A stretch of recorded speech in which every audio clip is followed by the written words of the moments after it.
ఈ ఆస్తుల వల్ల ప్రజలకు జరిగే శాశ్వత మంచిని చంద్రబాబు నాయుడు తీసేసే ప్రయత్నం చేస్తూ ఉన్నాడు. దీన్ని అడ్డుకునే కార్యక్రమంలో ప్రతి ఒక్కరూ కూడా ముందుకు రావాలని కోరుతా ఉన్నాం. అందరం కలిసికట్టుగా దీన్ని వ్యతిరేకించే కార్యక్రమం ఖచ్చితంగా చేస్తాం. ఇన్ని చేసినా కూడా పొరపాటున మీరు బరి తెగిస్తే మాత్రం ఒకటి చెప్తా ఉన్నా, ఎవరైనా టెండర్లలో పార్టిసిపేట్ చేయండి, ఎవడైనా రాండి, కానీ ప్రతి ఒక్కరికి వార్నింగ్ ఇస్తాను. రేపు పొద్దున మేము వచ్చిన తర్వాత రద్దు చేస్తాం, మళ్ళీ వెనక్కి తీసుకుంటాం. ఇది మాత్రం ఖచ్చితంగా అందరూ గుర్తుపెట్టుకోమని చెప్తాను. జగన్మోహన్ రెడ్డి గారు, మీరేం మాట్లాడుతున్నారు? ఎవరిపైన నీ కక్ష?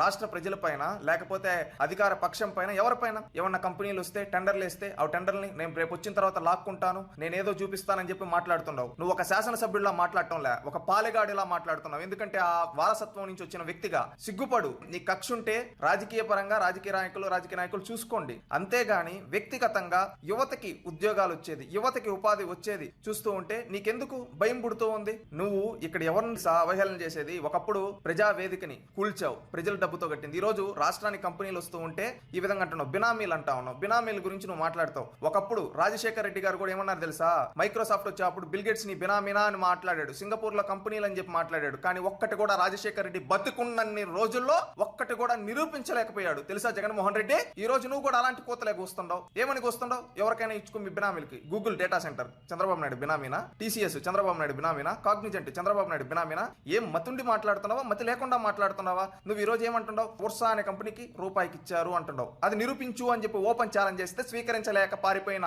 పులివెందల పిల్లి నువ్వు ఈ రోజు ఏమంటున్నావు? టెండర్లు ఎవరైనా పార్టిసిపేట్ చేసిన ఏమన్నా వచ్చినా నువ్వు ఎవరిని బెదిరిస్తావు? రాష్ట్రానికి పరిశ్రమలు వస్తూ ఉంటే ఏమని చెప్తూ ఉన్నావు? రేపు పరిశ్రమలను వెళ్ళగొడతా అని చెప్తున్నావు. గుర్తుపెట్టుకో, ఏ యువత అయితే నిన్ను అధికారం ఇచ్చారో అదే యువత నిన్ను గద్దె దించారు. ఈ రోజు అదే యువత భవిష్యత్తు నువ్వు రేపు కాల రాస్తా అంటే ఎవ్వరు చూస్తూ ఉండవు. నీకు రాజకీయ సమాధి కడతారు ఆంధ్రప్రదేశ్ రాష్ట్ర యువత.